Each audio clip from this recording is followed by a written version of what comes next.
Sagittarius, hi! Welcome to Mystic Queen PH. At titignan natin ang energies ng inyong kaperahan, money, career, finances ngayong July 2024. So, if you are interested in private readings, meron tayong link sa description at sa pinned comment. Pakicheck nyo na lang. So, let's see Sagittarius. What are the energies, money, career, finances para sa inyo July 2024. So overall energy is the Ace of Cups. This can be a new career, a new business, a new source of happiness in your money.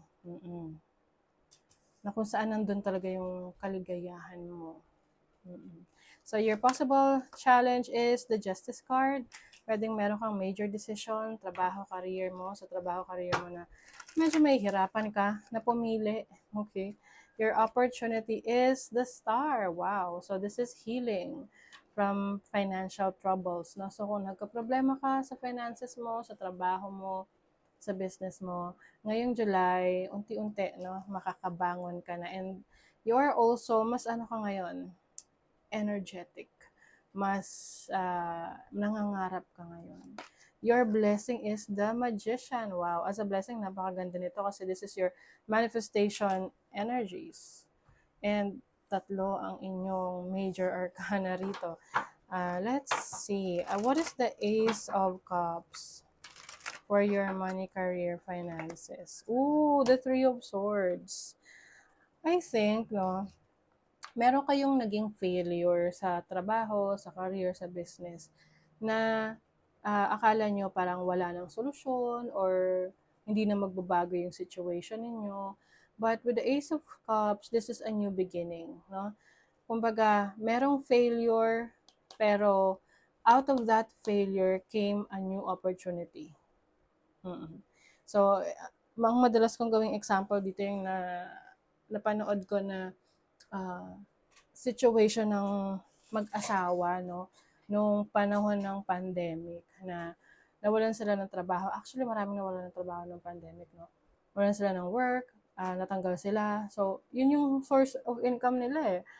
At syempre, devastating yon sa kanila. Nasaktan sila doon and all. Pero, yun yung naging dahilan para makapag-isip sila ng pagkakakitaan. Tapos, nagkaroon sila ng business. And yung business na yon, yun yung nag-open ng bagong buhay sa kanila. Kasi hindi nila akalain na mas gagaan yung buhay nila, mas uunlad sila financially dahil sa business na yon. Na hindi nila maiisip kung nagtatrabaho pa sila. Or kung maisip man nila, hindi agad-agad, diba? So, sometimes, nakaka-experience tayo ng challenges, may mga losses, may mga disappointments sa trabaho, sa career, sa business, pero maaring yun yung dahilan para magsimula ang isang opportunity sa'yo na kung saan mas magiging masaya ka, mas magiging fulfilled ka. Okay? So, yung iba sa inyo, merong major decision na gagawin ngayong July. Okay? Maaring isipin mo na mag-resign na sa trabaho at magsimula ng negosyo. So, medyo mahirap nga naman yan kasi some of us, we really want yung stability na parang may maaasahan ka talaga eh. Kasi kapag nag-business ka, you are on your own, di ba? And hindi rin siya guarantee kung magiging successful yan. So, what is the Justice card? Nine of Pentacles. So, yung iba sa inyo, you are deciding to have your own business. Gusto mo, you are your own boss. Pwedeng magre-resign ka na sa work mo, so iniisip mo na, teka, best decision ba to? Okay? But kung talagang gusto mo na hawak mo yung oras mo, financially independent ka, then worth it naman na mag-take ng risk. Okay? Kasi yung mga taong risk takers, sila talaga yung nagiging successful sa buhay. Sabi nga kung hindi maging success yung sinubukan mo, at least meron kang lesson na matututunan doon na pwede mo pang gamitin sa mga susunod mong adventures, no, sa career mo, sa business. So your opportunity is the Star. So this is about your hopes, your dreams. I think Yung iba sa inyo, if you are into social media, you are a social media influencer, content creator, meron kang opportunity to earn money from creating contents. Kailangan mo lang maging patient na kapag sinimulan mo, kailangan maging consistent ka sa ginagawa mo para makita mo yung resulta. Kasi pwedeng yung iba nagmamadali, 1 month pa lang, 2 months pa lang, gusto na agad kumita. Pero may proseso kasing kailangan pagdaanan. Tapos yung iba nawawalan ng gana, hindi na tinutuloy. Na kung tinuloy mo sana, edi sana na-monetize na yung content mo. Yung mga ganon, okay? So you have that opportunity to be more patient and focus on your goals, no, sa finances mo. So your blessing is the Magician. Sagittarius, you are very talented. Maaring may mga bago kang matutuklasan sa sarili mo, mga kakayanan mo. Na i-explore mo, oh my God, with the Page of Wands, you will go on an adventure. Example, na-realize mo may talent ka pala sa paghahalaman.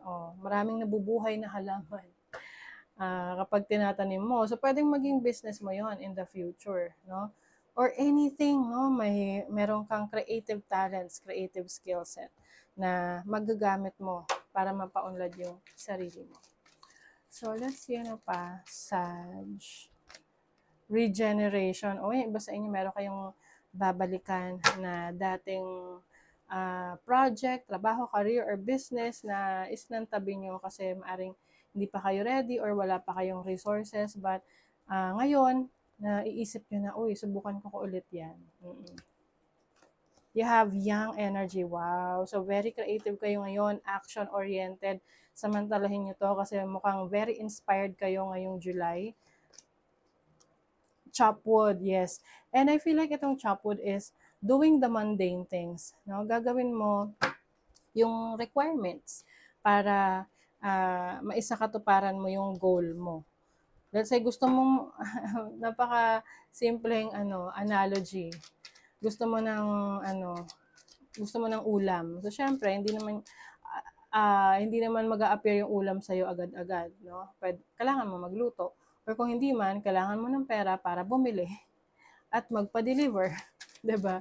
So it takes some effort for you to make things happen. Okay? Wow. Concentration. Yes. Meron kang i-cultivate, no? Meron kang i-improve, ino-nurture na talents and skills mo.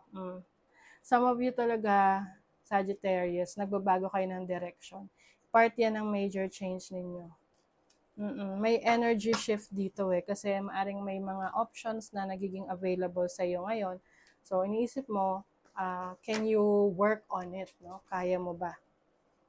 Be careful sa mga taong undependable, no? Mahirap rin iasa sa iba lagi, no? Yung mga trabaho mo or mga bagay na kailangan mo, ikaw talaga yung mag-aasikaso. Kasi maaring meron kang ina-expect tapos hindi mo pala siya makukuha.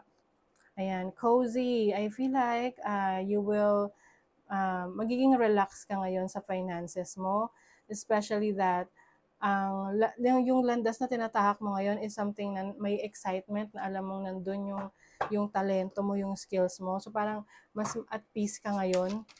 Meron kang kapayapaan ng isip dahil alam mo na mahal mo yung ginagawa mo, mahal mo yung career mo, yung business mo, yung projects mo. The time is right to release. Oh my God. Meron ka talagang nire-release. The time is right to release old patterns and energies. You are ready to embrace change. Diba? New beginnings talaga.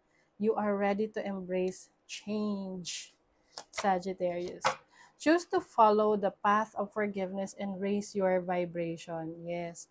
So, ito yung mga, yung nabanggit ko sa inyo kanina, yung mga disappointments, yung mga failures ninyo. May mga times pa nga na sinisisi nyo yung sarili nyo dahil sa mga maling naging desisyon nyo sa trabaho nyo, sa business nyo, sa finances nyo, sa pera nyo. But ang importante kasi rito is you have learned the lesson, no? Natuto ka na doon. And syempre, kung alam mo na pag ginawa mo yun, hindi maganda yung magiging resulta, hindi mo na ulit gagawin, di ba? So you are learning to forgive yourself and mas nagiging positibo yung pananaw mo ngayon dahil I feel like yung iba sa inyo nabibigyan kayo ng pagkakataon mo ngayon na i-showcase yung talents mo, yung skills mo, yung abilities mo na kung saan masaya kang ginagawa kasi yun talaga yung kumbaga parang yan na yung innate sa iyo eh. You are born with it, kumbaga. Kung magaling kang kumanta, ayun na talaga yun. Kumbaga, kailangan mo na lang i-improve, kailangan mo na lang ah, galingan pa para mas maging best ka sa area na yan or sa field na yan, 'di ba? So that is your reading, Sagittarius. Thank you so much. Bye.